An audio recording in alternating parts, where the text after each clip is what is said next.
That's weird.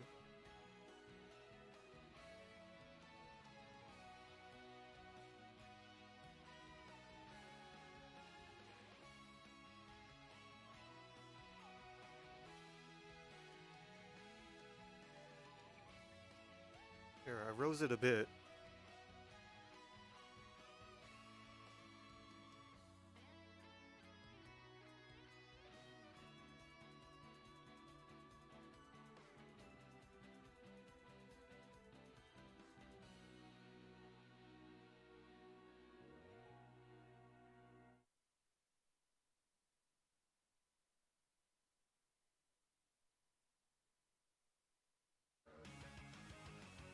Megadimension Neptunia VII.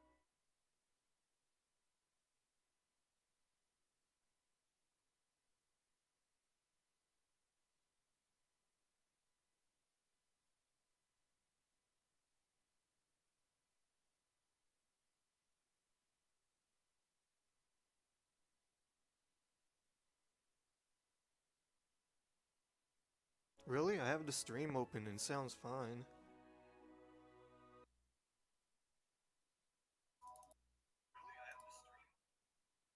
Yeah, it's on full blast though, and it's very low.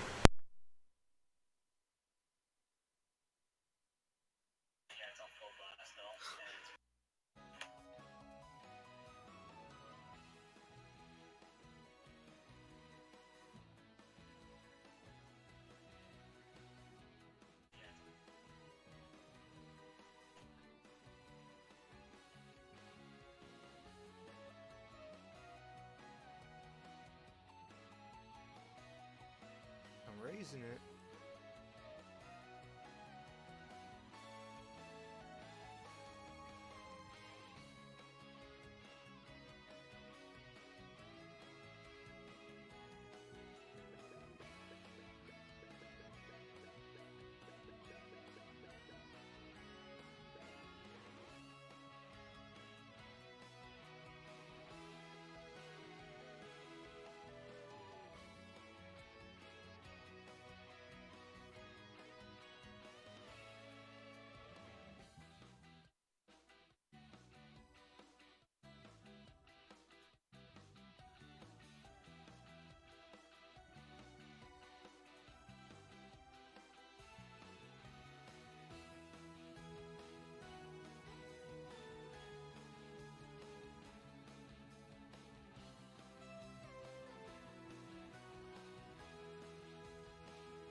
Megadimension Neptunia V2.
That should be fine now.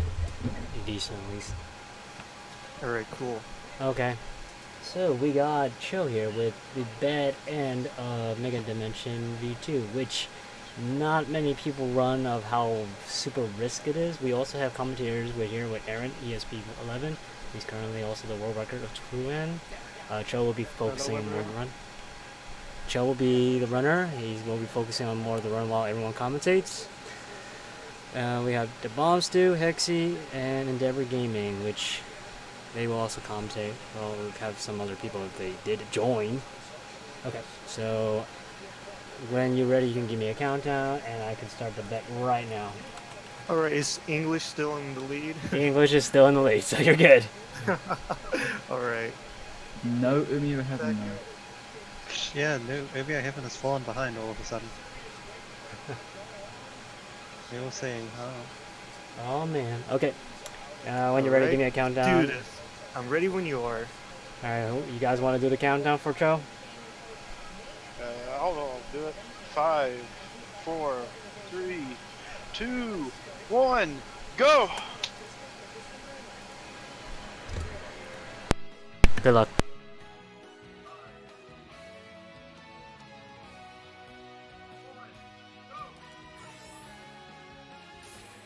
Zero Dimension Neptunia.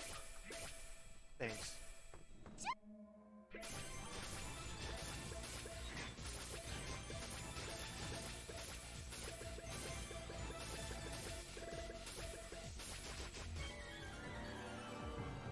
My turn. It's up.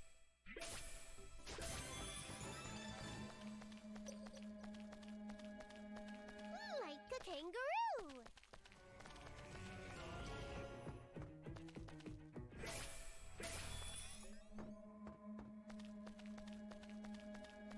Jump.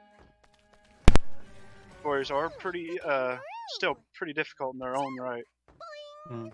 You can say this is the least difficult just because it doesn't have the CPU fight, but at the same time you do certain parts more risky to compensate. Yeah, I was gonna say the bad end is very risky compared to true end, good end. Well, Yeah, in a couple of places. There's not that many different fight strats.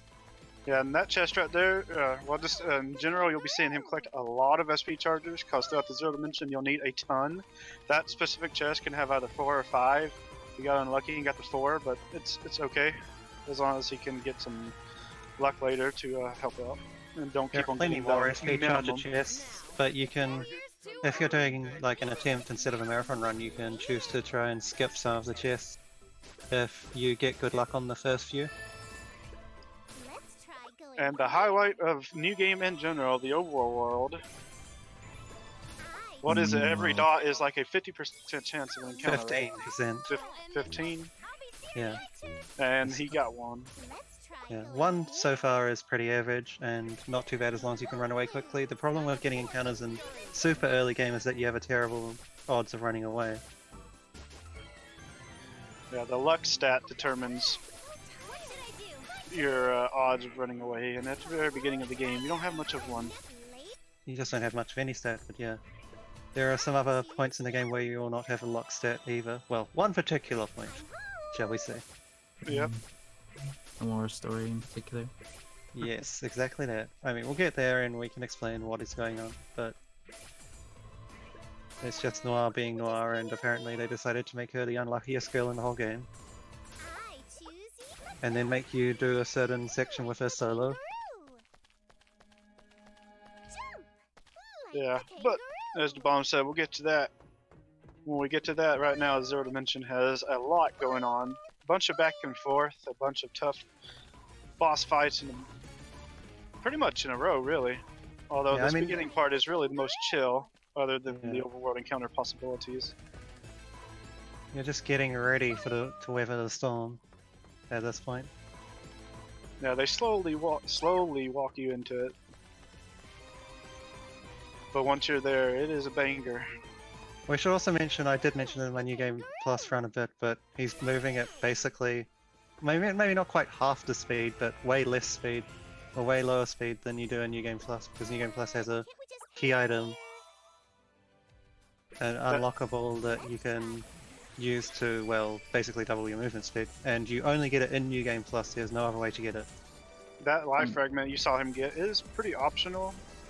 I rarely get it, but in a marathon run, it is just for safety, especially during the R4 fights coming up.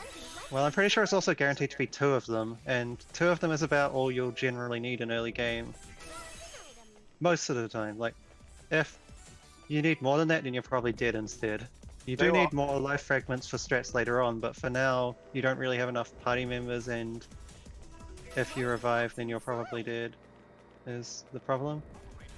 Yeah, the stuff you collect in here will also be carrying over to the later games, so it's nice to get as much possible while you're here. And try not to use it all. Emphasized in early game, and stuff like life fragments are emphasized in later game. So he's going out of his way for SP charges quite a lot. Less so for anything else right now. And also these money chests, if I remember correctly, the lowest is around mid 700s, and the highest could be like what, 12 or 1400? Yeah, they can get between double. Like, they can give from a certain amount to exactly double that amount, and it's just a random number within that range, completely random, no bias. But obviously you're going to see middle numbers more often just because there are more of them. Yeah, depending on how lucky you get on all the money chests can determine how much shopping you can do for stuff like grasses and all that jazz.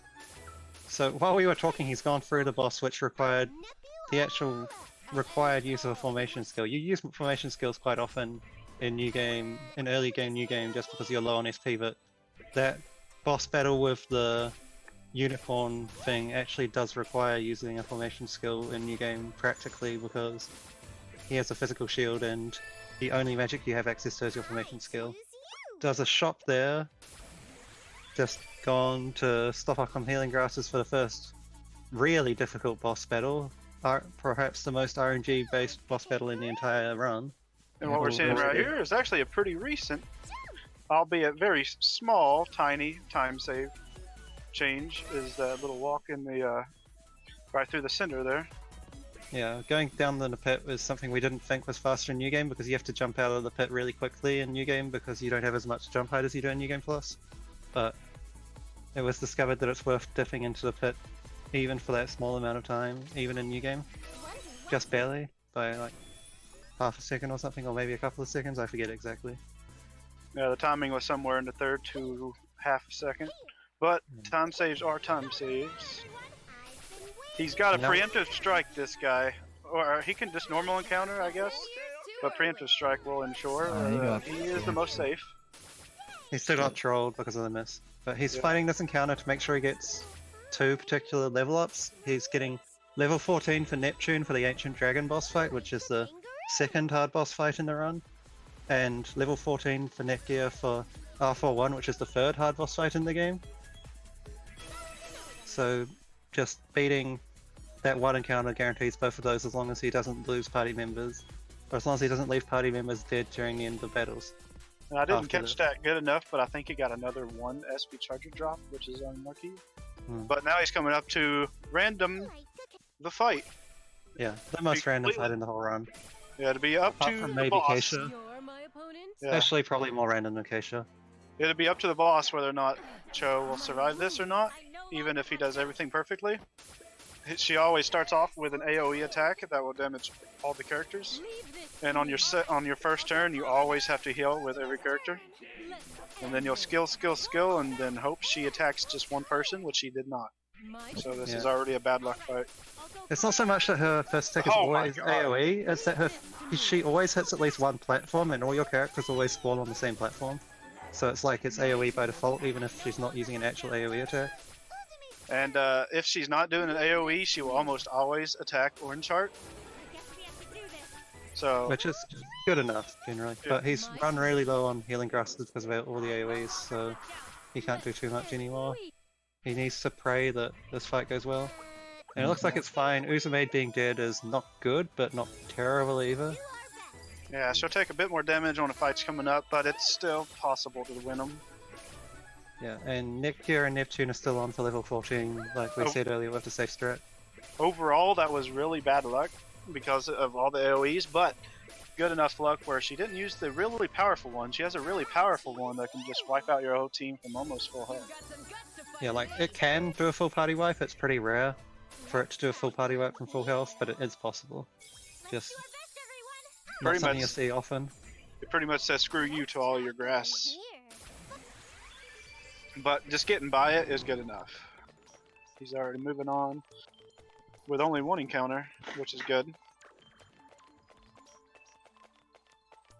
Yeah, at this point he can generally reliably run away for the most part. He can still fail to run sometimes, but it's just not as likely anymore.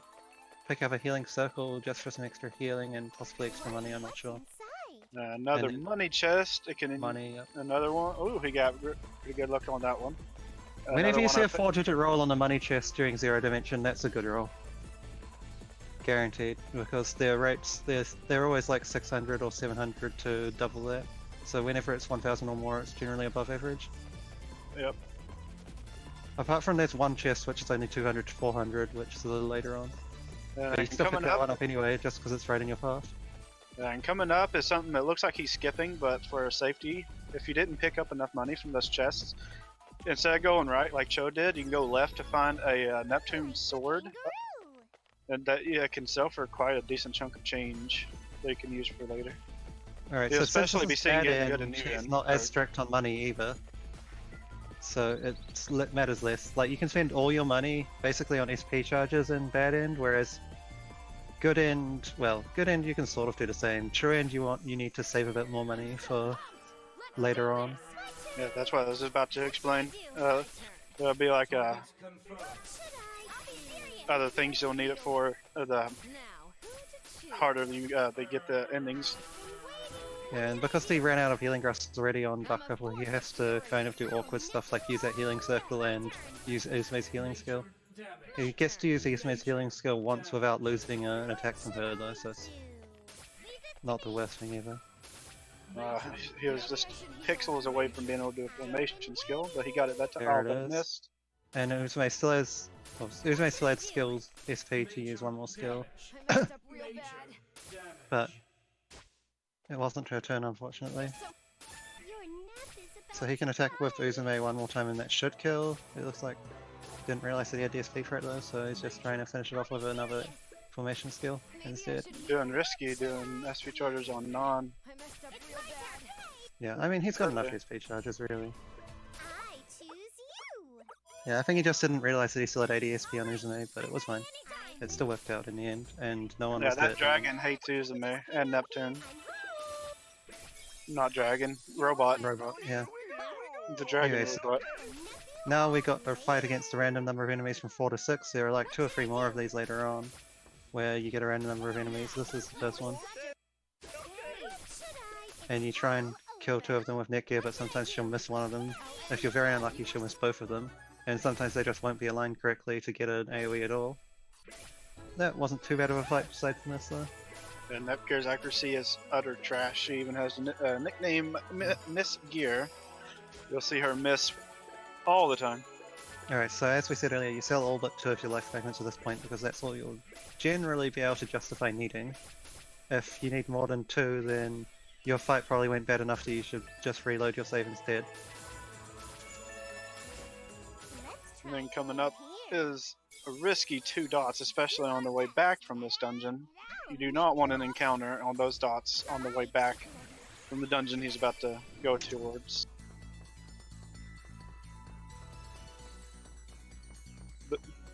They have really strong birds and some really weak doggoos. You can die to the birds commonly, and so far there's only been one person who died to the doggoos. We can let you use They're your actually quite imagination. substantially strong. It's a bit weird, like those enemies are actually a lot stronger against you when you're going to the dungeon at level 14, then when you come back at level 15 they're actually a lot weaker. I think it's just because of how the stat ranges worked out, where if you die on your way back then you got really unlucky, but if you die on your way there then it's way more likely. Yeah. Although generally when you do die it is on the way back just because you're not at full health. I wonder who died to that dog Z-Fresh. Just let them use their imagination for now. It was Zephyr. It was Z-Fresh. And we are not saving for Ancient Dragon. I guess he already has a safety save made to load in case he does die. It is possible to just get RNG'd out of Ancient Dragon and die no matter what you do. It's just not that likely. In this fight, you will be. That's what you saw him get 30 grasses earlier. You will be using a lot of them. Assuming he doesn't. Depending on how many like super attacks he does or crits. Whenever you see yourself get a second turn, you do not want to attack because that will change the turn order for him to randomly later in the fight do 2 attacks in a row, just like you had a double turn, he will too. So whenever you get a double turn, just goof off on the second one. Heal yourself, heal your SP, never attack on both turns or else you'll give the foe 2 chances to kill you. My turn. Yeah, so the most damage he can generally do in about one turn is about 1200 with a critical of his nuke attack. You can't really play around that though, you kind of have to play around him doing max 1100. So the strat as written is heal below 1100. Like, you just can't reliably survive. You can't reliably get 1200 health every turn. And And right now it's so rare. Ooh, he actually used some grasses instead of saving. I normally just save. But yeah, this encounter right here, if he wouldn't have used those grasses, that would have been really possibly bad. Yeah. So he had quite a lot of grasses. He had a good Ancient Dragon fight, so he could just use a few grasses to be safe. And still has 17 for R4, which is about all you'll need. Yeah, the normal average amount I use on that dragon is anywhere between 18 to 22, and that's really on the unlucky side. A good dragon will be generally, I'd say about 12 to 16 grasses. Yeah, like he used 11 in that fight, Yeah, to so clarify. I didn't because he see used 2 I didn't after see the many nukes, or I didn't see a single red number at all. But I only paid attention to about 75%. Yeah, he crit 1 regular attack for 700, but I'm not sure if he actually got nuked at all. Maybe like once ever. It was a good fight regardless. And Especially for obvious- marathon luck. yeah, so I'm assuming he has safety saves made for all these common deaths because you can also really easily die to R41 coming up. Yeah, this is another one similar to the dark purple fight, where the foe can just really decide if you're gonna die. If she does any nuke at all, you're pretty. You gotta hope you're full health. If she does multiple nukes in a row, you will not survive. I mean, you can. It is rare. I have survived 2 nukes in a row before. I've survived 3, but the more she does it, the least likely you are to survive. Yeah, like generally after she does an AoE nuke, you will get a double turn, but if she uses multiple in a row, then eventually you probably won't get a double turn. And if you don't get a double turn, then that's when you are way more likely to die. Yeah, and this fight is where you've been really saving up all your SP charges for. The next fight, there is 2 boss fights in a row here, but the second one is a complete joke because it doesn't have an AoE attack, or it doesn't have a nuke attack. So you just have to put all your resources into getting past this first one.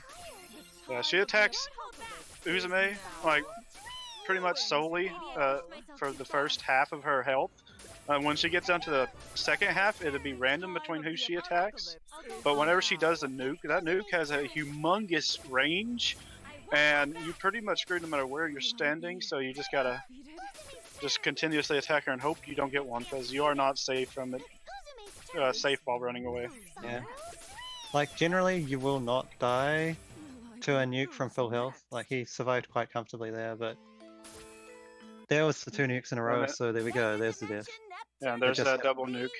See, It when you doesn't get a get double double turn. nuke, see that first nuke takes you down to more than what 800 on your healing grass will heal. Oh, okay, he had saved before this dungeon. I thought he hadn't, but yeah, he did save this time. So I guess he would have had a backup save for Ancient Dragon. But for R41, we're just loading and continuing on. Yeah, what you saw there was the average fight. 2 nukes. Well, I'd say the average is about 1, but still. If you get just 1 nuke in the fight, you can generally live, but she has a long time to use one. She hangs around quite a while with only 2 party members. 2 really underleveled party members. This is quite possibly the fight you're most underleveled for in the whole game. Yeah, and also she can use that nuke at any time too. She'll, like, I'd say at least 95% of the time, use it pretty late in the fight. Time of the apocalypse. But if you're unlucky, she can just pretty much use it as soon as her first bar is gone. As soon as she's down below half health, she never uses above half health. Not in this game. Sometimes in other Neptunia games they break AI and use their nuke above half, but not in this one as far as I remember. Is now. I've had it happen. Kozume's turn. You would have to show me a highlight, otherwise I won't believe you. But I've put over 100 hours in this. I don't have over 100 hours. Now.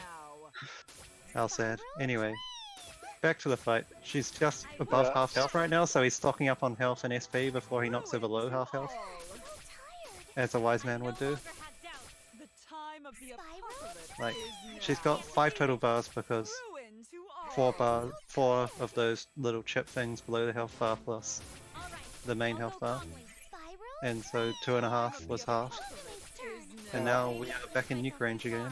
One thing I noticed during an orange heart skill earlier, most of the time if you see your skills not do as much as normal, it is got a nuke. It is because some of your hits in that skill have missed. Yep. Which is In this game, you have a really high miss chance in general, which is the reason why you miss Slash Wave so much, because it's one hit. So if you miss any hit at all in it, then you have missed the whole thing because it's only one hit. Maybe I should heal. Okay, he's all getting that Netgear 1 target HP clutch. a lot, which is kind of bad because he's put all his SP charges on Netgear. That was pretty. That was a good fight at the end. Only one nuke, and One Nepgear HP. survived with 1 HP. So now it's the joke fight without a nuke. It can still kill you in terms of you don't heal someone who gets hit a lot. Like Neptune was very close to dying there. Like that was dodgy health, but it was fine in the end. And he still has a few life fragments left anyway. I likes to concentrate on Big Neptune for the first half of the fight. It looks like in this fight, it's going to concentrate on Neptune the whole time. Also got pretty decent luck on the skill uses. He can also use all his SP charges on this fight. Like all his remaining ones are fine to be used on this fight. So it's just really just getting down this last bar now. Using SP charges on Netgear because she's the most SP efficient, and comboing with Neptune because she can actually do notable damage with her combo, unlike the others.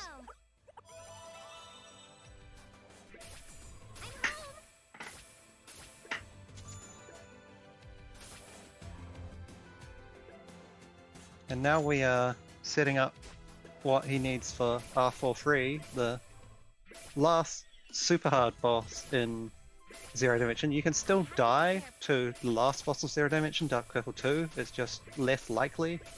Like R43 is the last boss that's really likely to kill you. Yeah, It's generally, you'll short want to and have. sweet. Yeah. Generally, you'll want to have over 10 grasses. I tend to always get at least 3 SP chargers, 1 for each character, for the next R44 fight. No, R43 it is. Yeah, R43. I don't know why I said that.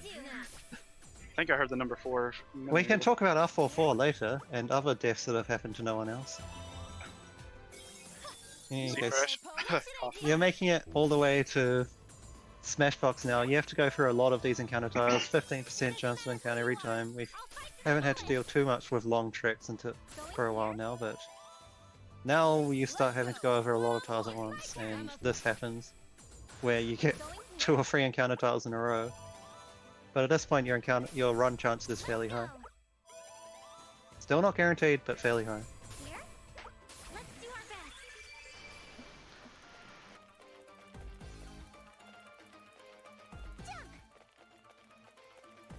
And here's the dungeon that will crash a lot on PC. You will almost probably, rarely, never see it crash on here.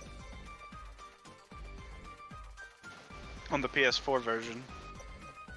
Oh, yeah. We still have no idea why any crashes happen, but it's most likely due to something with the enemies noticing you and walking towards you a specific way, as that's Right. all crashes happen. Yeah. Cho in particular has had a couple of Knowing you're not alone can make you feel this strong, huh? I'm in prime-time fighting condition today. How is it? Mike muted as soon as he started talking. Yeah, Yeah, I Cho- needed to take a drink. Cho's had a bunch of crashes happen to him that have happened to no one else. Yeah, he's had. Because he's put much time in. hit- We've all had that one crash and no one else experienced. Aaron and Cho and myself. There was a crash in what? The station dungeon, like right at the very start of the game, which I think is unique to only Cho. The Coral Station. Yeah. I think Aaron said he has crashed in the bottom or top floor, whatever, however that dungeon works on Planet Park. Yeah, Planet Park is Planet Park you can only crash on the top floor. My turn. At least as far as we know. It's just I think Aaron told me it was he's done it before, or it may have been this dungeon. it's just a super rare crash. If he's here. Yeah, explain. What did you say? You go through the entrance floor twice. Yeah. So on the, The second second one, time you although unlikely, you can still crash. Yeah, I mean I've crashed on the second visit to the entrance floor before as well. Like it's just the entrance floor in general is where you can crash, but it is both visits. Okay, so at the start of that fight, he's set up Netgear's HDD and so that she can save a bit of SP because she has a innate skill which reduces her SP usage when she's in HDD, and that actually lets her get off an extra skill in this part of the game, which is important with how limited you are on SP.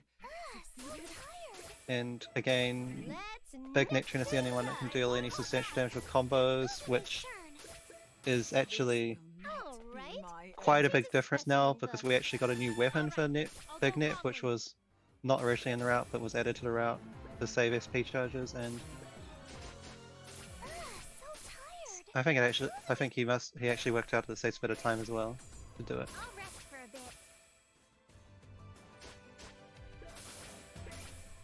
But it definitely saves a lot of SP charges, having substantial damage from combos on both R43, which luckily was first try, and the two mini bosses coming up. Target confirmed. Target confirmed. What should I do? I'll be serious. Target confirmed. Yeah, the two mini bosses coming up. They will attack Big Neptune. They will accumulate a ton of damage really quickly, but it's really not that difficult of bosses. You just got to make sure you walk back to your base between the fights so you can heal your health and your SP. I accidentally went from the first boss to the second boss before, and it is really not a fun time unless you heal first. It seems like the prophecy is coming true, and Vert is nearly caught up to Blanc. I said that if Vert made a good run, it could happen, and it's not that far away anymore. The actual smallest difference I've seen between the two is 23, so it's actually a wider gap than I've seen earlier today. Oh, okay. Well, still interesting regardless, whether it could happen or not. Yeah, ever Now since it's 30. Ever since Marin crashed, the gap's gotten wider. In any case, so what he's done is he's, as usual, HD'd Nepgear to save on SP, same as before. It actually does save you an SP charger or lets you get off an extra skill. Healing Big Nep, letting her use combos once she runs out of SP. Pretty simple stuff. Nothing actually threatening about this fight as long as you're not out of healing grasses or out of SP charges. And these bosses are also pretty much identical in stats. I think the horse does barely more damage, but not even 100% sure about that part. It just feels like he does, but it's probably because you usually fight him first instead of the other one. They have identical health in any case. I wouldn't know that, I've always fought the horse second. Yeah, it just always feels like the other guy coming up does slightly less damage. But it may just be because of your own level difference. Avoiding the paper plane guys, because if they do chase you, they're really fast and they can quickly hunt you down. give enemies a wide berth when you can, and make your way all the way to the same place that Dark Purple 1 was, but thankfully the boss is nowhere near as difficult as Dark Purple 1.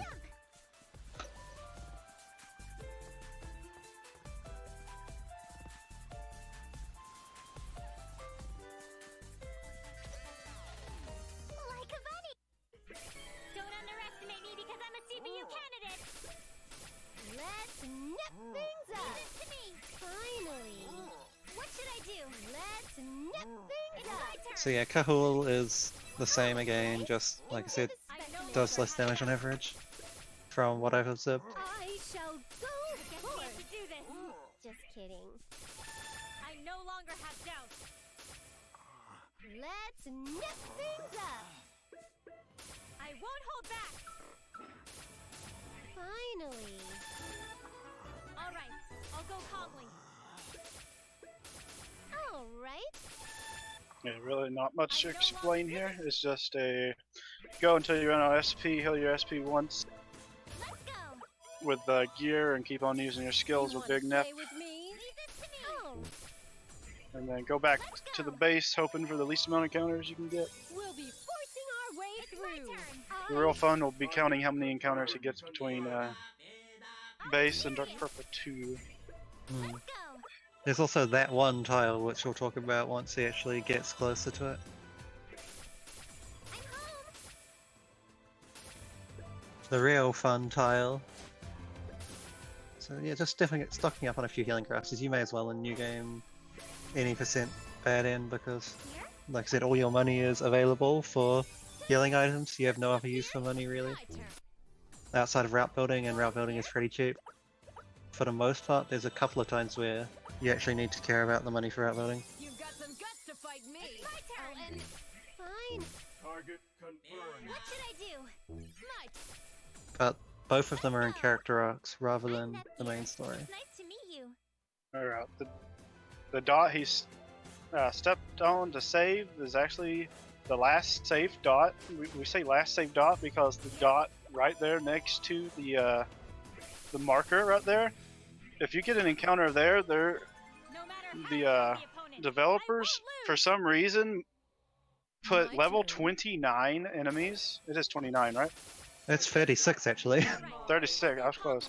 Put level 36 enemies on that dot due Let's to nip some things up. bug accident, or it could have been like an Easter egg or a haha moment.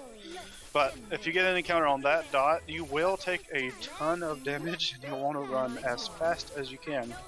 But it's right before this dot, so it's a pretty trolly dot. So make sure if you're doing, I guess we have to do this. if you're starting to learn this game and you're wanting to get like full completions of Z-Arc, always do a safety save on the second to last dot. Alright, so what's happened here is that he has kind of got bad RNG from Dark Purple 2, like he's actually got an EXE twice I think, and Neptunia G. it did a All decent those- amount of damage. But it's no problem. And he's saving for some reason, I'm not entirely sure why, but here we go. Now all the fun parts. The CPU arcs are starting off with one of the relatively simplest ones. It does have one trolley fight and one really hard fight. Not really hard, I'll just say one troll fight, one kind of hard fight. Where any of your life fragments from Zero Dimension take a big key role in making sure you can survive good and easily. But we'll get to that when we get there. It's really just a couple of cutscenes and then we'll go into a dungeon that you definitely didn't see the layout of before in Zero Dimension or anything. Absolutely not. And more random encounters, and because Neptune's in slot 1, she is not able to run away quickly. We didn't mention the menu he did at the start too much of the time, but he set up a formation for his characters, and that's going to be used for the whole game. There are like character arc ILs for this game on the leaderboards, and in those you can use slightly different formations, but for a new game any percent run, you end up just using the same formation for pretty much the whole game, if not the whole game. I'm not sure if he bothers changing it for Bad End. You do Yeah, change it in the other endings, eventually. Yeah, on this dungeon, that little section right there that looks like the other dungeon in Z-Arc where he jumped down into a hole and jumped back up, it is slightly different in this one for some reason, where you can just get, there's enough area between the tree and that like in the ground area where you can just walk slightly behind the tree without having to fall into the ground. And it saves just some, yet again, another third or half a second if you take that straight way instead of to the right.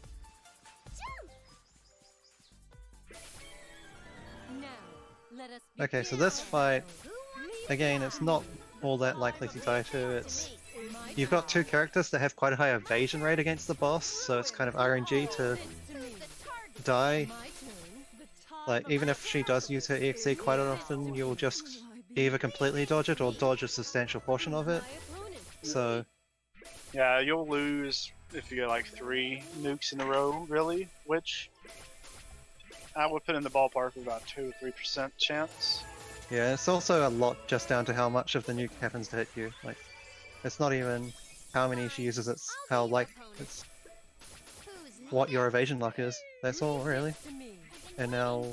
Yeah, well, just like the more times she uses the nukes, the more of a chance she has to hit you. And now we're coming up on a RNG fights. You can have anywhere between 2 to 6 enemies there, if I remember correctly. And then the next fight is... I can't recall the numbers off the top of my head. I think it's 3 or 4 to 6. It's definitely 6 is the highest, but I don't remember if it's 3 or 4 is the lowest. I think it's 4, the lowest range as you can get. Okay. But yeah, either way, you want 4 or 5 so that you can take them out easily in one turn. I think he's got 6 this time. You can still take them out in one turn if you're careful. No, you got 5. Okay, that makes it kind of easy. With 6, you can still take them all out in one turn, but you need to manually aim each attack to make sure that you kill 2 with IF, 1 with Neptune, and then the last 3 with Compo.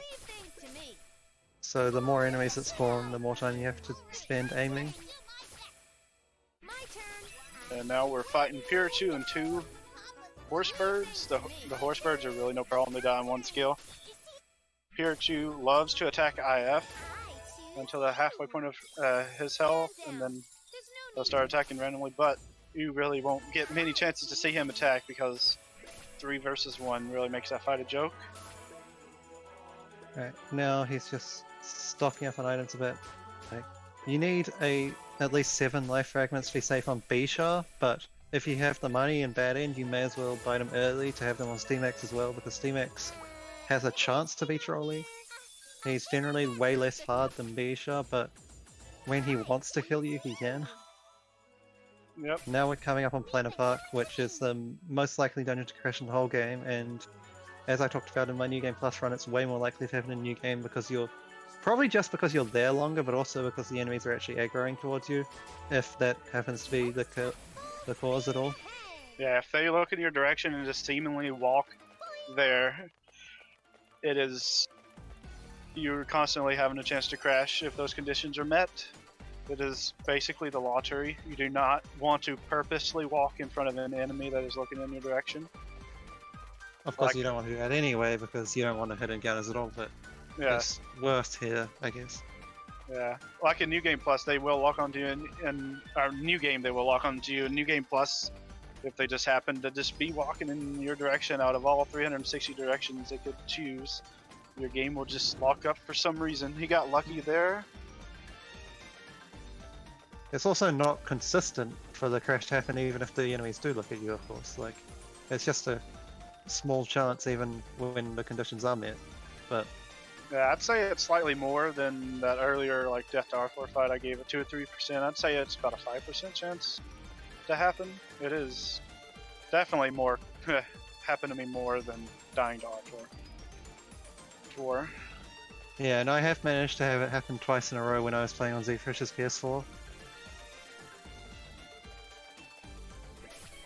But yeah, this fight, it's really easy unless he just feeling like putting you into a bind, which will keep you locked in place and you can't move.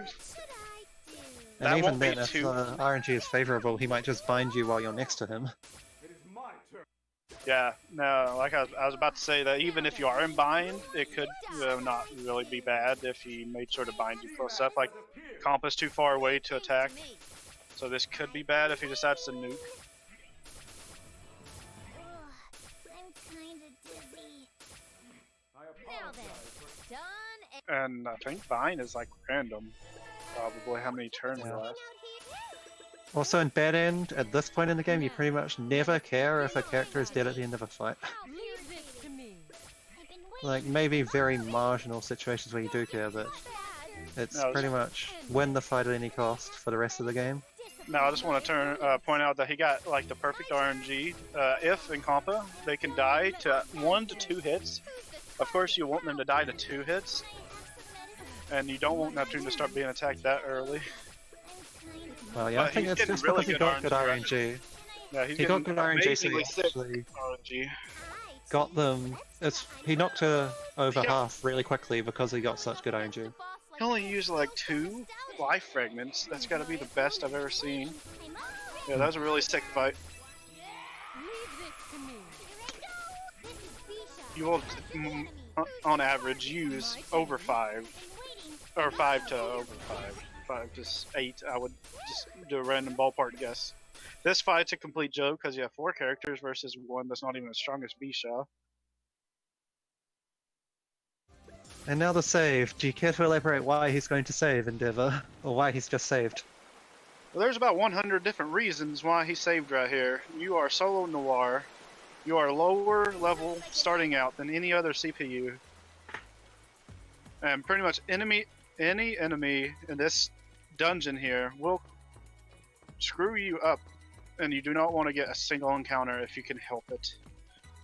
Reason being is because the creators decided to stick Noir with an insanely low luck stat. Her chances of running is just nearly impossible. So like if you get an encounter with a standard enemy, it's not the end of the world. You don't want it. You especially do not want the fire Fenrir or the flame Fenrirs. And he just picked up those 2 chests there. They are very much needed for later in this arc. I didn't quite catch how many pods he got. It could be anywhere between 1 and 2, but we're hoping it's 2. He did get 2 that time. So good setup for the one fight. The second hardest fight in the game so far. And yeah, and here in this final section here is the hardest part. You got 2 flame Fenrirs. They will see you even if they're not looking in your direction. You got to be very careful. They lock onto you like a real life dog. That's mean. You have to be really careful. You also want to get an SP charge in near that last one, which can be a bit of a pain to do. Yeah. You will see that he didn't get it that time. You come back to this dungeon in just a second.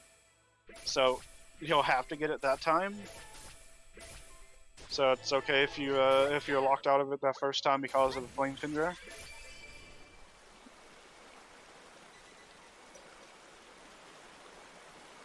Yeah, coming back here, it's more of the dodging of the enemies. You don't want those crabs. I should have mentioned earlier, like the small enemies, they're not the end of the world. Those crabs, though, they're probably the most annoying non-flame Fenrir enemies you can run into. This is also a pain of a second visit. It's arguably worse getting encounter here because you want all your SP for the boss battle, whereas that first boss battle you could get away with not having all of your SP for. You only need like 2 SP attacks to kill it. He used 3 this time, but you can easily just use 2 and then finish with combos. Whereas this time you want all your SP and then some. Like you want to charge your SP a bit and do even more attacks. Yeah, on all the first bosses you'll see across this and Blonde's section, depending on how many hits of your skill hit, it will determine on if it's a 2 or 3 turn boss fight kill. Even on Blondes, if you get super duper unlucky, I've gotten 4 before. 4 skills, which is really bad and a big time loss. This guy is just a really simple. It's like 3 skills. Then you heal your health and heal your SP, and then you do skills until you run out, and then just attack him normally. Hopefully you won't need to heal again, unless he just crits like that. But yeah, he didn't even have to do normal attacks, so that means he did really good damage on his skills. Well, also because it's bad end and he was able to use more SP charges than you do on your end. Oh, I didn't even catch the second one. The second use then. My gun's in tip-top shape. Like, yeah, the main difference between bad-end strats and true-end strats is that in true-end you want to conserve money as much as possible, which means buy less, which means use less SP charges when you can, because SP charges are really expensive. So now he's doing the kill quest where you have to kill 5 jellies, except in new game you don't have access to forbidden twigs, so what you want to do is generally use runaway strats instead, where if you get only 1 enemy in a battle you run away until you get at least 2 per battle, and there are 5 total spawns and you need 10 kills, so works out pretty well. Yeah, he was getting bad luck there for a second.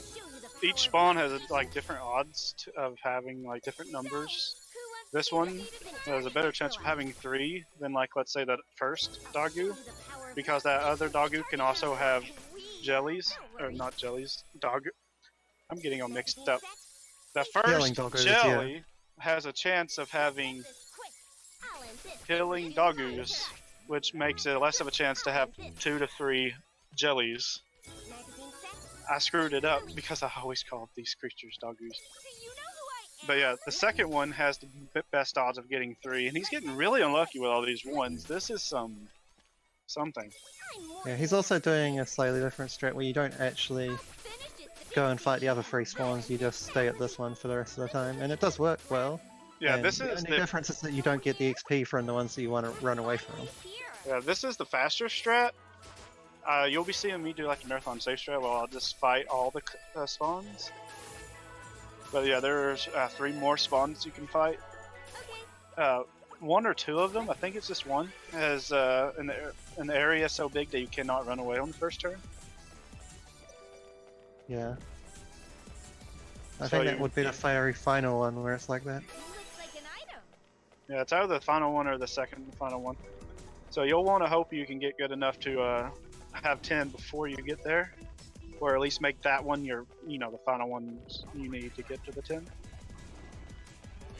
So what he's done there is he's picked up the media card. That's piece 2 out of 3 of significantly improving the consistency of the worst boss left in the run.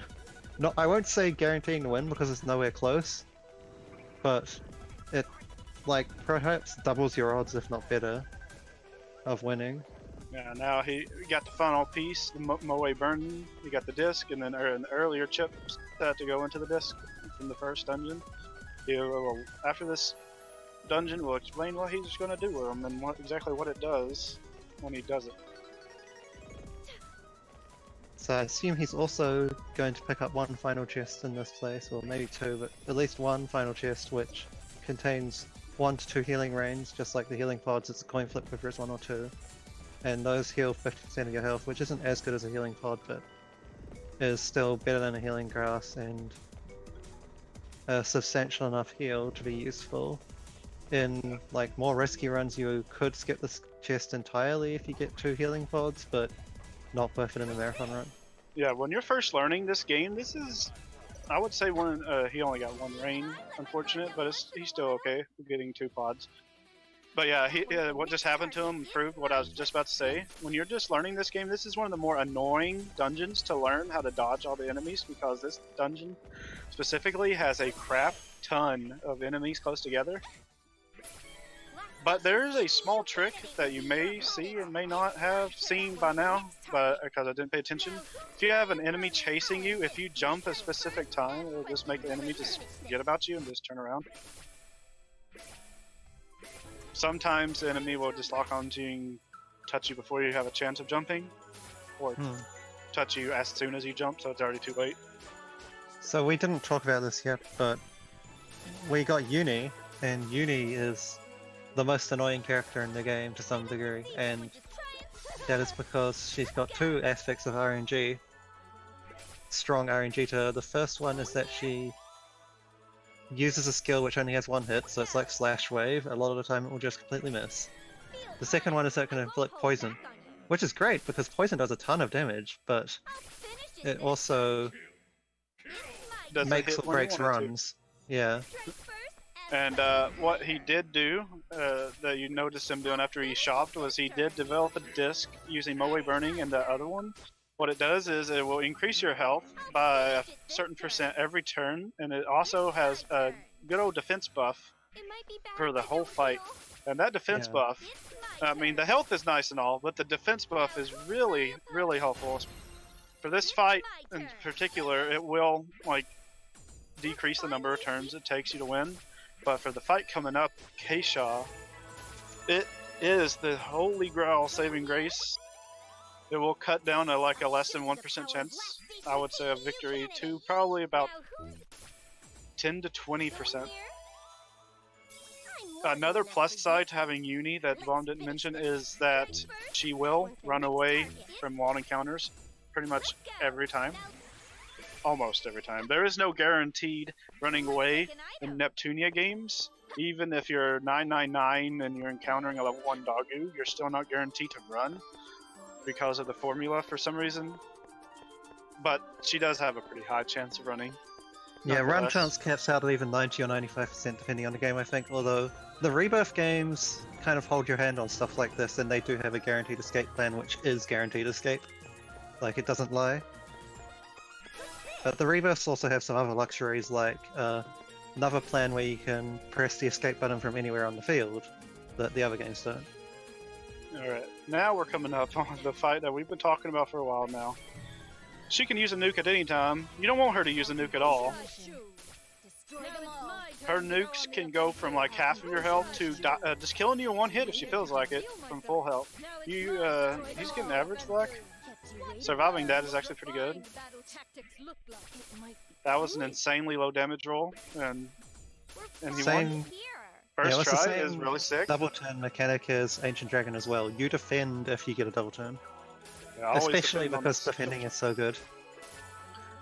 Yeah, wasting your double turn on the dragon is a bad idea, but on Keisha, wasting your double turn is really, really bad. Because any extra chance Keisha has of using an EXE, she will probably use that EXE. And you, like I said, it will do half to just completely wiping you out in one shot, and it's up to her if what it does. And if she does use an EXE and you're defending, then it will not actually do that much damage to you. It'll still do like somewhere between 900 and 1500, but that is way more reasonable than 2,000 to 3,000. So He got really unlucky there with 2 encounters in a row, both of them having multiple enemies, or that first one having a ridiculous amount of enemies. There's a dot or 2 on the way to the Skull Tower that can have 6 enemies, and they will each get a turn before Yeah. you can have a chance of running. there's also dots. He did hit one of the dots that has flame Fenrir's, which is still obnoxious as all hell. I think a Yeah. couple of the dots have flame Fenrir chance. Not entirely sure though. And now we're coming up to a double fight here. It's not as dumb as Keisha 1, but it can still be bad. You'll want to poison pretty much this first boss as quickly as possible. Save your SP for the fight after him. So this is a bad end again, so he has way more SP charges, so he can just freely use Uni's SP here to some degree. On true end, we'll get to that later, but you can basically set up with combos instead to conserve SP charges and conserve money. How could I fall behind? But you'll see that he is setting up Uni right at the very end, just before he kills this guy. Yeah, and then you'll also want to make sure Noir is as high on health as you can get her, because your health and SP will carry over to the second fight. And because the way we set it up, Noir is the main target, so you'll want her to live as much as last turn possible. poison, but it only lasted 2 turns. It can last a bit longer than that. He did get another poison though, so far so good.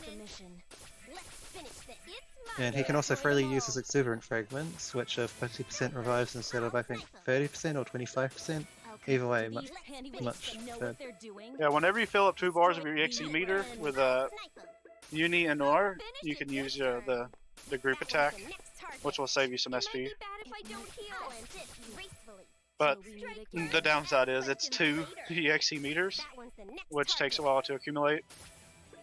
Alright, and at low health, Keisha doesn't have a chance to attack Uni like that, and you could see that she actually used an EXE because it did a lot of damage. But Yeah, it seems overall- like the fight should lead 1 now. Yeah, it's about your average fight. You saw him die a couple of times, but that's really common. You'll see that a lot. Oh, this is dodgy though. This is Yeah. dodgy. Getting that heal as a backup, because Yeah. like we said, it's not Same guaranteed that you can run away. But doggoos are fine. Like, these enemies, they can chip you if they critical with the right attack, but generally they'll do 0 most turns. Okay, so since Blanael is coming up and Endeavor is an absolute expert on Blanael, I'm going to take this opportunity to take a quick lunch break so Endeavor can do the commentary solo for this story. It's time for a 6-minute lunch break. Well, grabbing food anyway, and then I'll be like in and out after that. But yeah, be right back. Alright, what he's going to do is set up some certain combos for Blonde here. And on these bunnies here, now, they can kill you if they want to. If they do crits, you can really die on just right away on this IL, which is why he saved there. You can also get an encounter on the dot right before the bunnies, which if you do, they have some really strong enemies. Thankfully, you have a good chance of running, so you don't have to worry about it. But you will take a lot of damage after you run to where you'll pretty much die at the bunnies 99% of the time, so you don't want that. Coming up in this dungeon is just some basic platforming. And at the end of it's your standard, like, first boss. That was similar to Noir's. It will take anywhere between 2 to 4 if you're really unlucky skills. Yeah, I died too. On my very first playthrough, I got an encounter on that dot, and I died. I'm like, what? But it just be like that sometimes.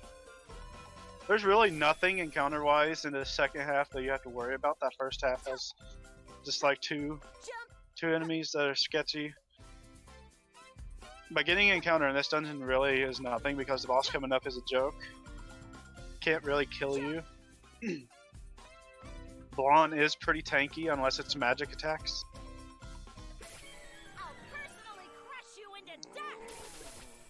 Yeah, depending on how much damage he does on this first one, it'll determine it's going to be a 2 or 3. It has a chance of being a 2. It is a 2. That's the best roll you can get. It doesn't matter if it's 2 or 4. Just just to lose his time for each extra skill. Now here's another fight where you can pretty much die here too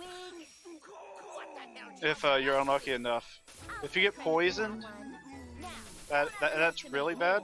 And then these enemies can live a skill, and if they live a skill, you have a greater chance of death. He got perfect art. He got second to perfect RNG, better perfect RNG. Getting an encounter here is bad because these jellies really wreck if you're unlucky. But he was able to run, so that was good. He's coming up on the shortest dungeon in the game. Right after getting a credit bill. Nope. That dot right there specifically for Truin can have a credit bill, which if you kill will have 10 grand credits. But this is the shortest dungeon in the game. It's basically Ario Plateau because it's the exact same layout as Ario Plateau from Victory, but it's called something different in this game. And in this fight, it's really just skill, skill, skill. Hope Ram inflicts the status on him, which it looks like she did. What it does, it will give you an extra turn with each of your characters because it lowers the speed and pretty much a lot of stats of the character. Getting encounters here is okay, especially when Ram didn't take no damage. Because Ram and Rom can run away a lot more often than Blonde. And he got another encounter at this credit bill dot. The game's trying to tell him something. 3 encounters on the way back is really bad luck. Now he's about to come up to a bunch of cutscenes in a row because story. And then he'll be separated from Rom and Ram again, just like at the beginning. Way earlier in the run, and you saw it described by the bomb in the new game plus Truin. He is Blonde is in a very specific spot. The developers didn't really account for what if you place one of your characters in this area where an enemy will spawn. So there'll be after the bunnies coming up, there'll be a fight where you're normally supposed to fight 2. I got the dart again. where you're supposed to be fighting 2 Fenrir's, but because Blonde is standing on a dot where one will spawn, then there'll only be 1 spawning, and that's really, really nice because having those 2 Fenrir's is a nightmare. These birds are also a nightmare. He can die right here, but he had no damage from like the first one, so he got really lucky. Gotta hope you have a lot of netball C's given to you by the very first fight of this route. That was good RNG. But now, as you see, it's only 1 Fenrir instead of 2. You're gonna just basically combo him to death and heal whenever needed. He can deal anywhere between like 100 to 400 damage, even 500 if you're really unlucky with crits. What you want to do is not have Blonde too high of health, but you don't want her to die either, obviously. Reason being is because in the next fight it'll be faster if Blonde just dies, which will happen almost all the time after you attack with K-Shaw, or C-Shaw. These bits, they just go down 1 skill each. And then coming up you'll see a bunch of another bunch of doggoos. Just get them all, as many as you can. Unfortunately, Rom got skill sealed. They die to skills. They do not die to combos as easy, but I guess they can. I never actually used combos before with Rom and Ram. What a chore. He got really lucky with that grouping of the doggoos at the end there.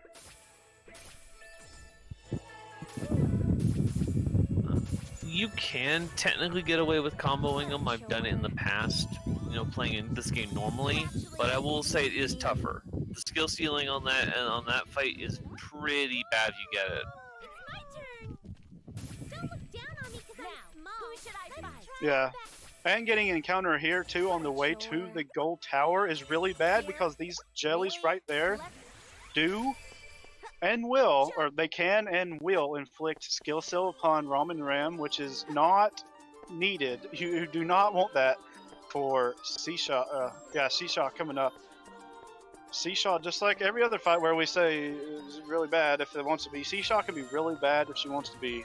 She will target Blonde, but even with Blonde's tankiness, if her EXE is used and if it's used with a crit, Blonde can go down to 2 hits, and you do not want that to happen. We have we'll be picking up probably some exuberant fragments, which just so happens to be in a chest right before the boss. You can have anywhere between 1 to 2 of them.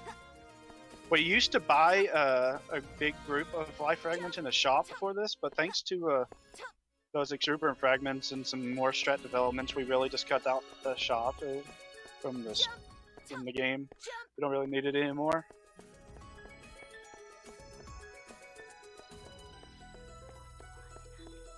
You'll be seeing him do some. He skips those exuberant fragments. You'll be seeing him move the characters around.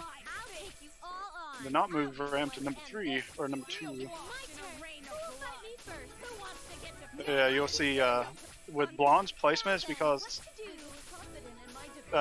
C-Shaw will attack the very specific, character that's in the position, which I think is slot 4.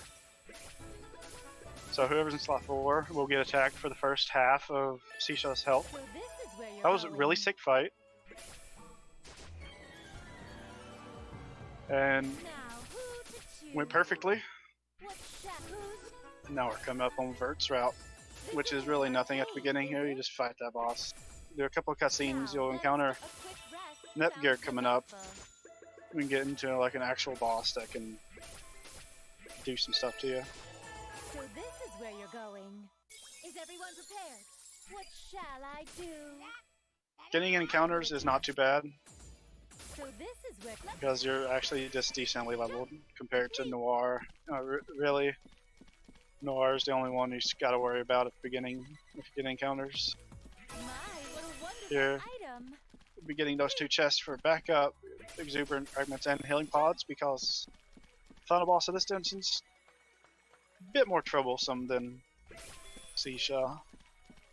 By a bit, I mean a lot. I wonder what's inside.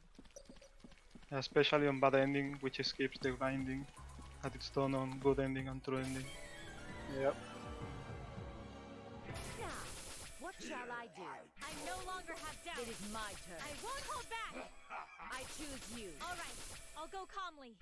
Yeah, this boss, it's really, really easy. It's a skill heaven, but if he feels like it on a certain day, all the planets align, Friday the 13th and all that jazz, you can die. Like, you see Gear almost, like, she's done like 700 or 800 health. But she just, if that boss just continues to crit, you can just lose a character there. I've done it probably once or twice in IO grinding before. Back when it was actually difficult. But he was actually getting rather unlucky. 3 encounters already. Now he accepted 2 more RNG quests. You need 8 bunnies, 9 lizards. Each bunny can have 1 or 2 per encounter. He starts with 1 because the game loves anyone who speedruns. And then each lizard can have 1 or 2. And he just got another one. You don't have access to forbidden twigs either, so you have to just deal with what you get. Now, if you got the bare minimum of bunnies, 3 in 3 encounters, at least he started off pretty decently with the lizards. The lizards do not die in 1 hit. And you will also miss the lizards a lot, because your accuracy is not that good when you're against a high-powered foe like the lizards. Yeah, the lizards have high agility. You will see a bunch of misses, and if you get double miss like that, it's highly unfortunate. He's not screwed, but he is going to have to basically use that ejectile. He got 2 ejects because you need to heal your SP to deal with all the kills you need. You can't use combos, and you have way less SP than New Game Plus. So you just have to eject out once pretty much every time. Finally got lucky with the bunnies there. He is at 5 bunnies and 4 lizards. He's at 7 bunnies and 4 lizards. He only needs 1 more bunny, which is guaranteed in his next spawn here. At least 1. But he needs, at the bare minimum, 2 more. Okay, now it's at the bare minimum 3 more lizards spawns. Are you ready? Well, he's got 7 kills once he kills his encounter, so he might be fine with 1 more. Yeah. I did math wrong in my head, and it took me a moment to realize it. Yeah, bare minimum 1, at most 2. So unlike New Game Plus, you go over the bridge, because there are 3 more lizard spawns over here. Yeah, if I were him, I would run away. Until I get 2. But getting a preemptive strike on a lizard is really bad. Thankfully, they both didn't attack on turn 1. And he survived. And he's just waiting to see the quest notification to make sure that he's fine, I think. He is fine, he's finished already, he may not have noticed. But he did finish the 2nd quest already, so unfortunately he did waste a few items there, killing an unnecessary one, but it's fine. Again, you're on bad end, so your money is free. Yeah, sometimes you can just get really absorbed in the game, not even notice. I've had quite a few times where I'm like, oh crap, I can move on now. Coming up is a boss that's not really, like, bad, but he has a crap ton of health, so it does take a while.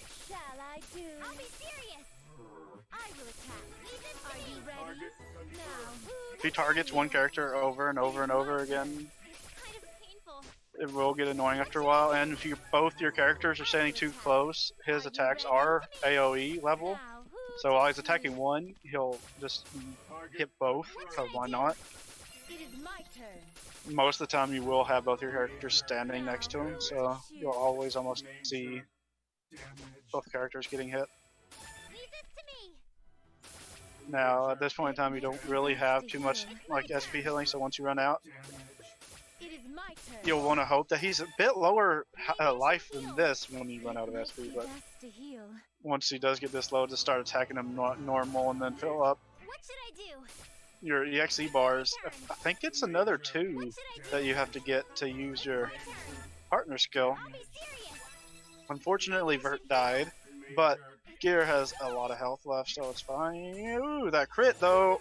Oh god, that miss. He was so lucky. Oh my. Oh, that was almost just. That was adrenaline pumping right there. Now right here, you'll be seeing me on good end and possibly Aurora on true end as well. Like you don't have to grind here, but it is very risky if you don't.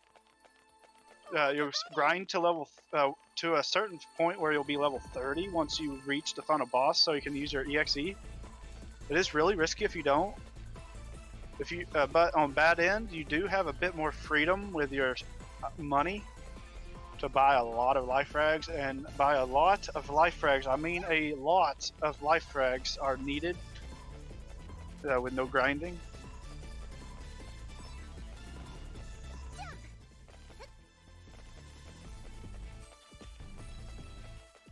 There's really nothing special in this dungeon. Even the boss at the end of it is really, besides that tutorial boss at the beginning of this arc, this boss is probably the biggest joke.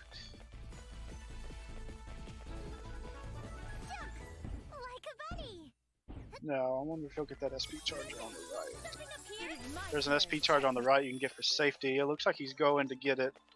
I think you can have between 1 or 2 SP chargers. You only got 1.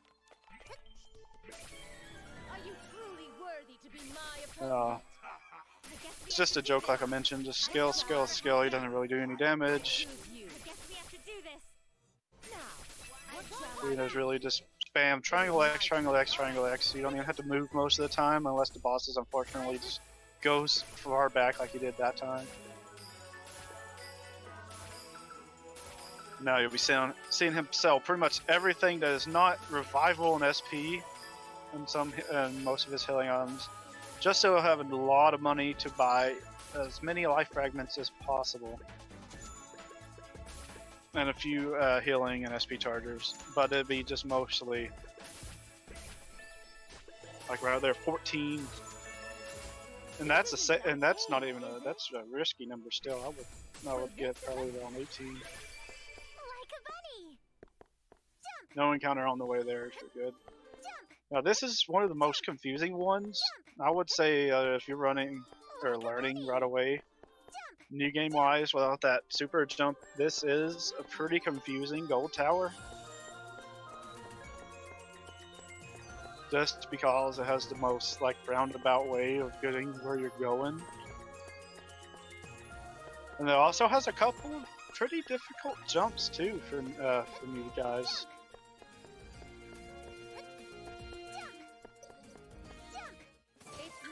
Like this one coming up, it's not even the hardest jump per se, but you can slip off a lot if you're not careful. The game thankfully has a mechanic that will like glue your feet to the corner most of the time, or the edge. But like I said, most of the time, sometimes it won't, and it'll just fall off.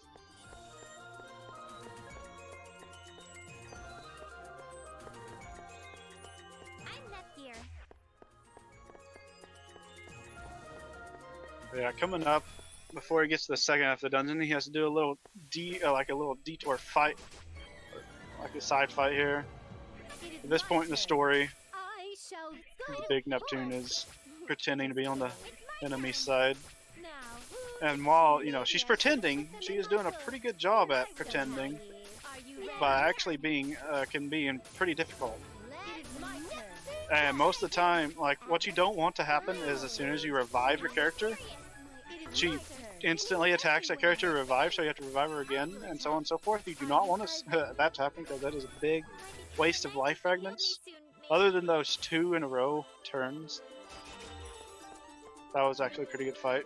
But it was unfortunate that he had to do 2 in a row. Now coming up here, it's not too bad. It's one of the more funny fights, really. The dialogue of the Dargu Man, Dargu Lady makes this whole fight worth it. One of my favorite fights in the game, if not my favorite.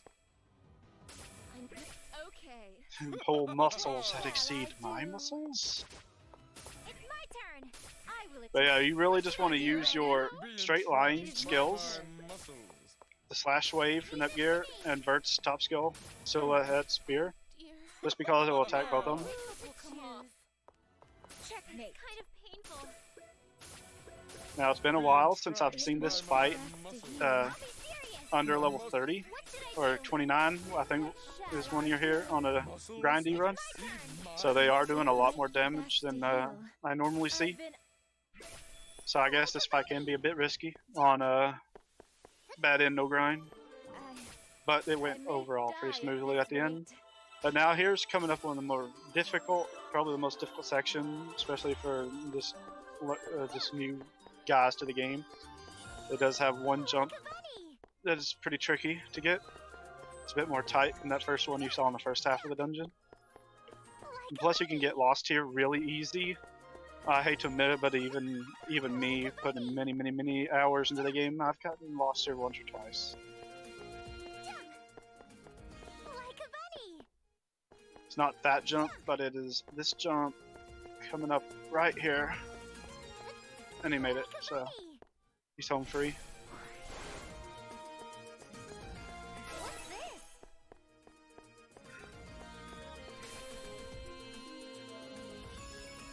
Yeah, now this fight is really risky. It can be on par with K-Shaw risky. Although you won't die as fast as you can die on K-Shaw. Especially because it's 1v2.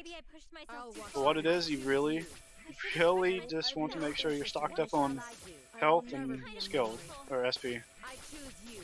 With Netgear being the guinea pig.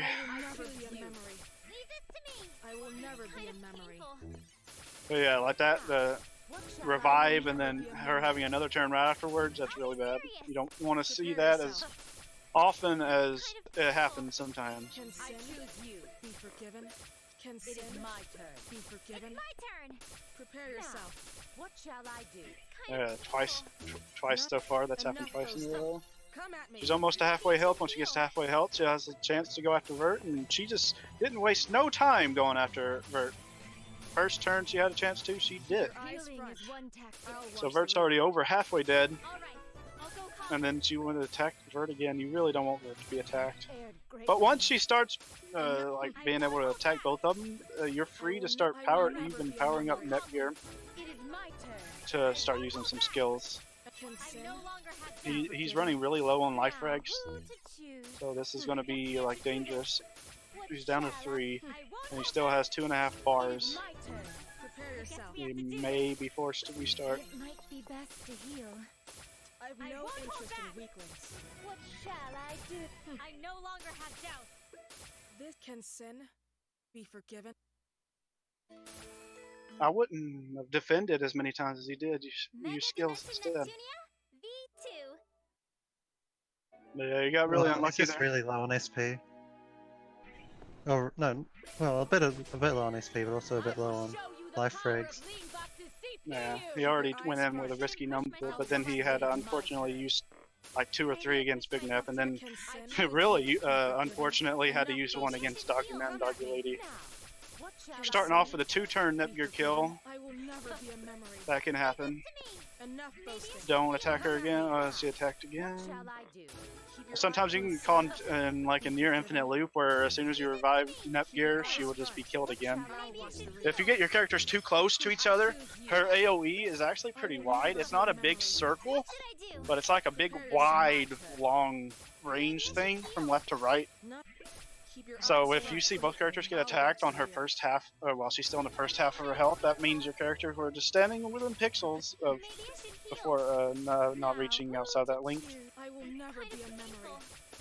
So far, it's really this is showing just how risky not grinding is, and why pretty much everyone but Cho does it.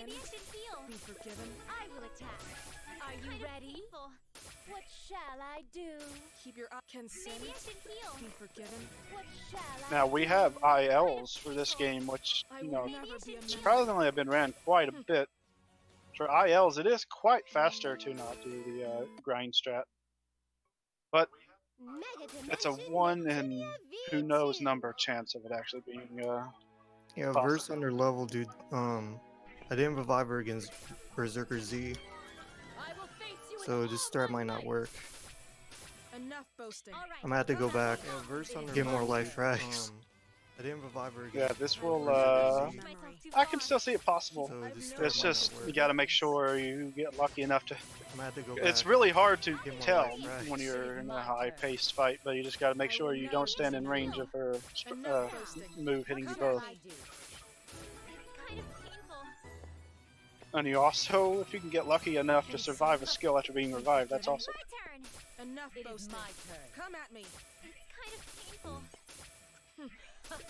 Twice in a row, and that time he lived with 300 health. That's sick. Front. I'll watch. Not. It's kind of painful. Not getting that unlucky being attacked as soon as you're revived is often. I hope I didn't jinx it. I will never be a memory. It's my turn. Oof. Now, what And shall now- I Barely in the do? range. Come at me. All right, I'll go calmly. I will never be I a no memory. longer have doubts. Now, who As long to as choose? Netgear continues to be the. Oh! She had a double turn. Be forgiven. I don't mind if you do want to go back and keep the run legit, but if you This is can't It'd be best to heal. necessarily swing that or it takes too long, then you could also just load a backup save, or just load any save you have at this fight, My assuming you do have one of some kind, I'll be serious. He's even if it's actually, not from this run. if he can get lucky for her not be skilled as soon as she's revived, this actually might be It possible. might be best to heal. This is. He has 3 life rags left after reviving, or 2. I mean, Blurring. oh man, getting unlucky as soon as I said. Well, that one gave him a chance because it was an EXE. Oh, oh, Now, let Oh, us yep, yes. okay. Whew. Yeah, he did. Nice. Just don't get an encounter on the way back.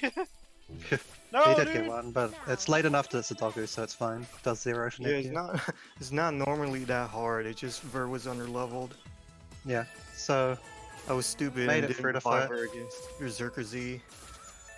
No, that Yeah, deserves it's not, a round of or did I applause. even Not have life that frags? I don't even hard. remember.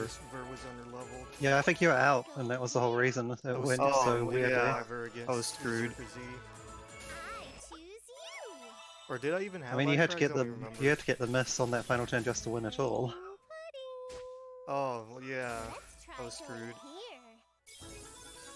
Let's do our best. My turn. Yeah, now that the CPUs are over, your Neptune and you're going to each nation to get all the CPUs back on your team, and it's really just counting how many encounters you get along the way, which so far has been pretty decent. You're also skipping a crap ton of little boxes too. Especially on this next section here, you'll see Stand down. over 10, 15 boxes. Can't we just hang out here?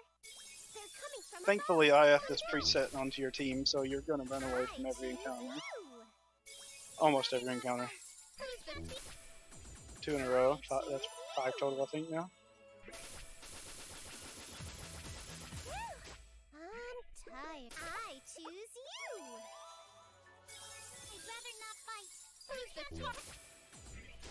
I choose you. But as soon as you see him get back to Planet Tune, he'll be watching some cutscenes that will set up the next dungeon, and you'll see him do a little menu Let's try going here. to put all his magic attackers in one little group, Still a novice, but I'll do this. and one non-magic attacker, just for one little purpose. Yeah, we'll you only explain have later. 3 good magic attackers and 1. You have a couple of other options for magic attackers, Ith and Compa, but Ith and Compa are both weak and squishy, a really bad combo. And this 4th attacker, this 4th non-magic attacker, even though they won't do any direct damage for most of the fight, is better than them.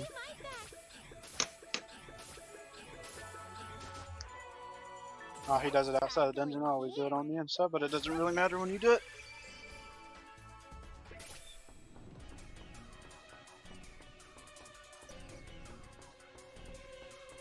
But yeah, you see Uni on his team and like, well, wait, no, she's not a magic attacker. Well, she, like we mentioned earlier in Noir's arc, she can poison, and that poison is really vital to the fights coming up.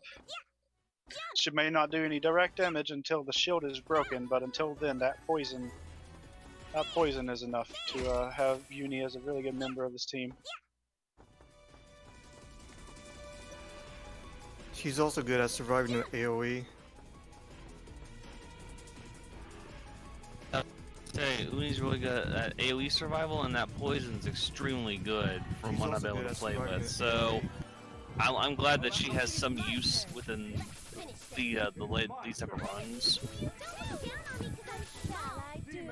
Yeah, the thing about the, like we said, IF and Comp are squishy. They're like not quite Rom and Ram level squishy, but they are on that kind of same tier. So they just die to EXEs usually. Whereas IF, Speaking of squishy, Uni is strong enough. this fight just proved that squishy level of Roman. Yeah, But that is Uni is unfortunate. kind of It's like kinda the same. Oh god. I was just gonna say it's kind of rare that he does an EXE there that will kill, but it happened unfortunately. You can Yeah, get one. so Uni is about the same level of tankiness as like VII, Neptune, Noir, and Netgear, and then Blonde is a little more tanky than them. Alright, what you saw there is a bunch of blocks that are normally supposed to be destroyed by the level 2. I forgot what it's called. But you just saw him jump over the rails to the other side. You can do that because at this point in the game, after Steam Max, he gives you the jump item that will increase your jump height. And it's equipped right away, you don't have to do anything, so. I never miss. I'm all ready. What should I do? And now here we are, hope for the poison, and hope for no EXE, and this fight is golden. He really dislikes Vert, even though his storyline is him liking Vert, but it's only because of Vert's position. Now then, what to do? What should I do? My turn. It is my turn. I never miss. I'll take you all. They generally want to make sure that when he does, unfortunately, use an EXE, that someone's health is high enough to survive it.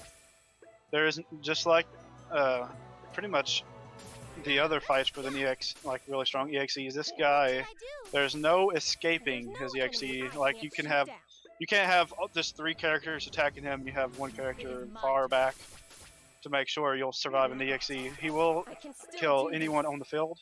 Who should I target? Just like that, he killed 3 people in one, or no, okay, Vert survived 2. He killed the twins. Vert just had less than 300 health. Who's my opponent? Yeah, those are really lucky aversion death on non-death on Udi. That's pretty low health there. Yeah, you will run out of SP on this fight with Roman Ram at least once. So we bought a bunch of items before coming here that will heal both SP and HP at the same time.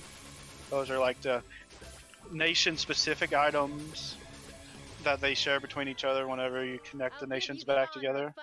They're really cheap and they do like godsend amount of work. I'll handle this. Now it's my turn. And now in this fight you're forced to have the next CPUs out, but you really only keep next green out and you switch back to the previous round. Now let's go. I'm a CPU too. Let's finish this. Oof, the next green downfall there. Yeah. See, thankfully in this game, not thankfully, but actually kind of weird, they make the next generation, ooh, nice poison, they make the next gen CPUs seem like they're all this tough and strong characters, but they have no stat increase over the normal CPUs. They only have that extra EXE move, so if you die or just lose your strength or whatever, you really don't have no stat decrease, so you don't have to worry.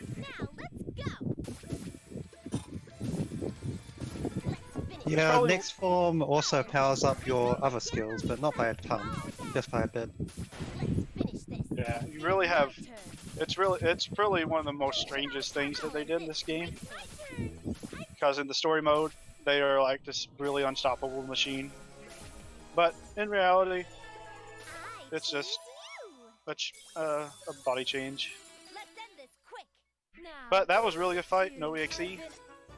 EXE on the second round is like a bit more dangerous than the first round, if I remember correctly. Heart Dimension Neptunia. But now he's in Heart Dimension, which in Baden is really nothing, really too much going on here. You'll go through Right now, he'll be going through one of 3 mazes, Let's try going here. each with a varying level of difficulty of memorizing and getting through. First one is thankfully not too bad. It's the second one that's the toughest for new people. Although I've heard some people say the first one can be really tough too. I've gotten lost in all 3 of them, even though the third one is a basic. Really, nothing special. The radar is your best friend in this dungeon.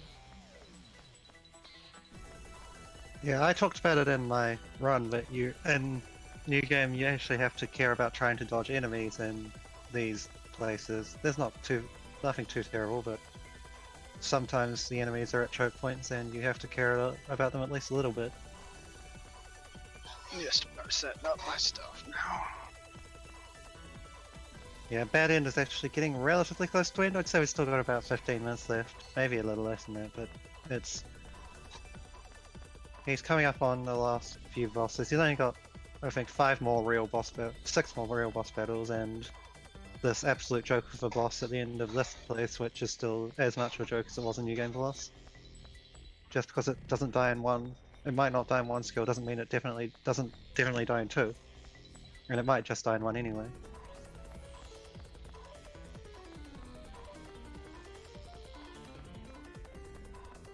But yeah, then he has to deal with just the shards, the magic owl thing, which can't really do any damage, and the final boss of that end. So, not long to go. 10 minutes is probably a more realistic estimate than 15, honestly.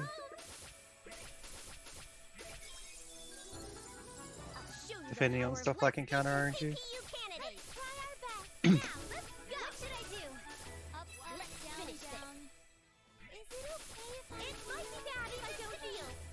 Okay, so the Shah fights, you set up your party to have Netgear in 4th. We haven't really talked about the position thing that much. We probably should have talked about it more, but like, quite a lot of bosses in this game will target the highest slot, and that's who they choose how to target. Or the highest slot that actually has a party member in it, in terms of just the number. That is a very common target mechanic for this game. So quite often we just try and put the most tanky character, or the character that is less important to be attacking, in the highest slot number. And then Prophet. So Netgear is the most tanky character, she goes in 4th, problem solved. I've no interest in defense.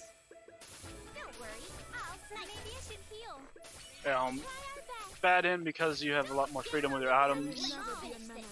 You don't like really matter. If characters die, you can just revive them and heal them or whatever you want to do. It's a bit more tricky when you get up to the other endings. But there's also another section where, hey, let's count how many encounters we get in the world while we collect the shards.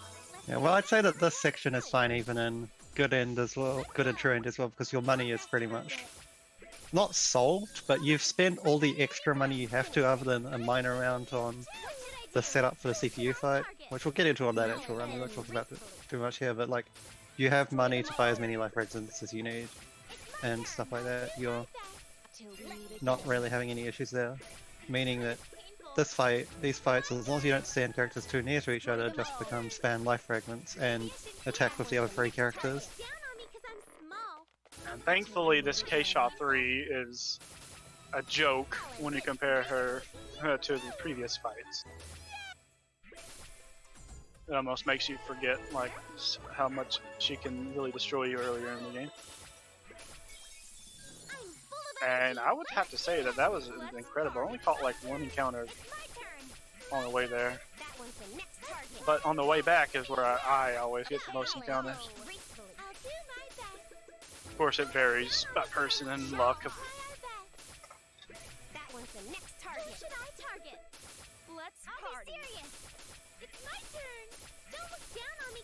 Now I'm gonna go AFK for a minute to myself ready for Sure thing. run. So BRB in like 2 minutes at most.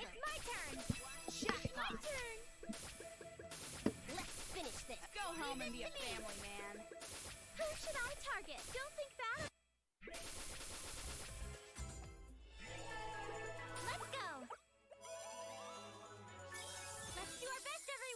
That one's the... Here? I'm a CPU candidate. That one's the... Going here? Come at me. I'll be your opponent. Going here? Watch me, Rom! I'll end this. Going here? I have... That one's the... Here? I'll rest for a bit.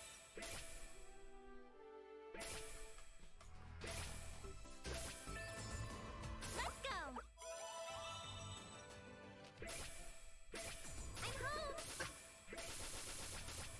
So if the Shar's out of the way, the last semblance of difficulty is pretty much gone. You still have to deal with random encounters, but the last two bosses are pretty much a joke, barring exceptional RNG on the second one. Bad End, of course, cuts out pretty much before the final boss, or before the boss switch is like the most difficult routing puzzle in the whole game. It's not necessarily the most difficult boss anymore, but it was the most difficult routing puzzle. So, Bad End just doesn't have to do that at all, and it helps your case quite a bit. But unfortunately getting trolled by the enemy spawns here quite substantially and having to loop-de-loop a bit to avoid getting into encounters. And you'd think that without high jump this dungeon might actually be a little more difficult, but no, you just have to go right very slightly and go on to one lower tile, and that's it. Then I'll believe in myself and fight! It's my turn! I'm a CPU talent this gracefully. Right. I am back to see the magic owl Yeah. with like 8 to 10. I think it's 10 bars of health. You would think he is going to be some kind of beast, but in reality, he's just a teddy bear.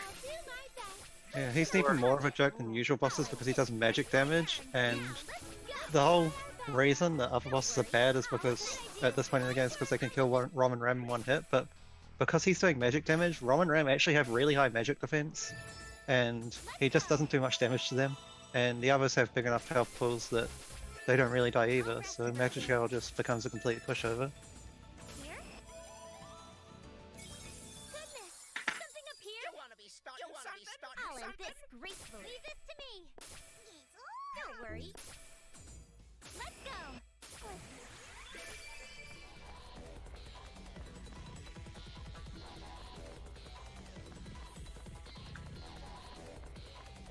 So without war, that means the final skill we do on the boss will has to be Umyo Heaven.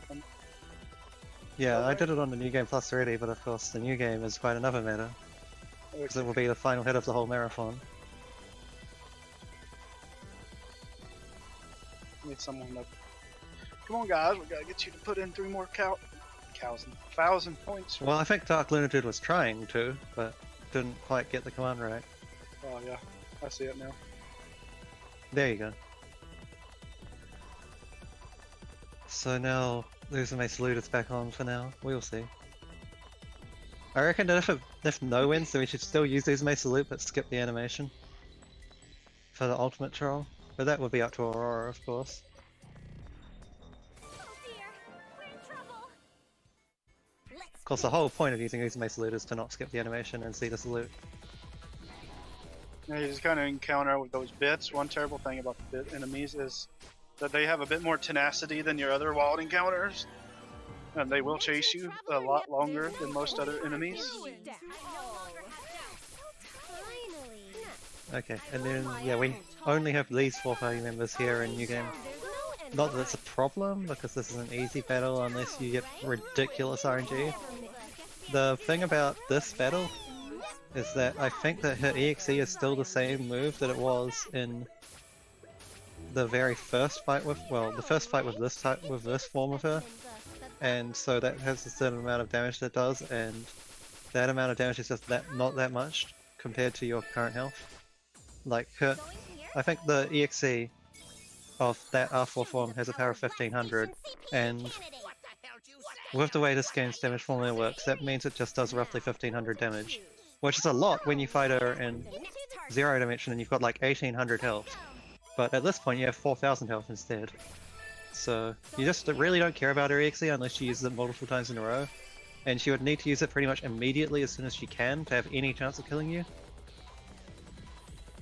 Completely glazed over that second one, but that's the second little maze, which is the toughest one. So I'll probably talk about it more in my run. But this one here, it's a lot less like it's a bit more linear, harder to get lost in. It's still possible. It's still a bit like tricky for new people to learn. But it still has a bit like twists and turns. We're also coming up on the very end of the run already. The game ends right at the end of this dungeon, just before you would go into the CPUs. So it looks like the final time will be just over 140, which, while it's still quite a ways off world record, considering all the stuff that has gone down in this run, it's not a bad time at all. And it's still well under estimate as well.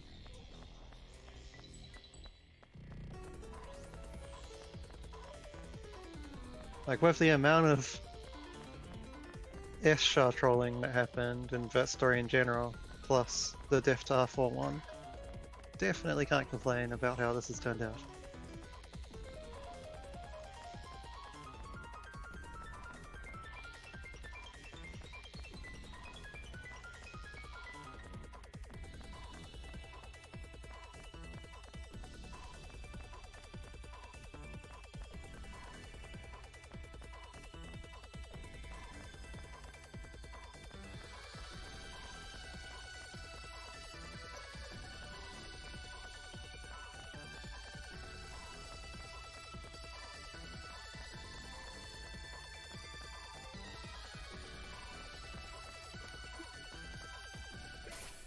And here we are, the end.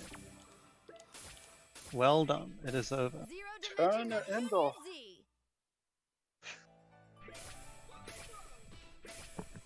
Well, that's a bad end for you. Yep.